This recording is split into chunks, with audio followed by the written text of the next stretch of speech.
今天我们分享一个空调快速维修口诀。当压缩机不启动的时候，可以用这个口诀来判断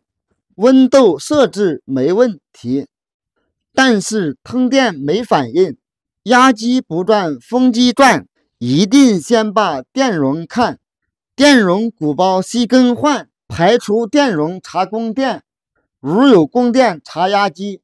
过载保护是关键。没有供电屋里转，首先检查连接线，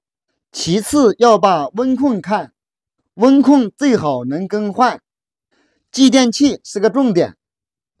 前面驱动要判断，上述如果都正常，下面事情也好办，主板维修或更换，询问用户再决断。视频已经看到这里了，给个关注吧，谢谢各位老铁们，评论区留言讨论，谢谢。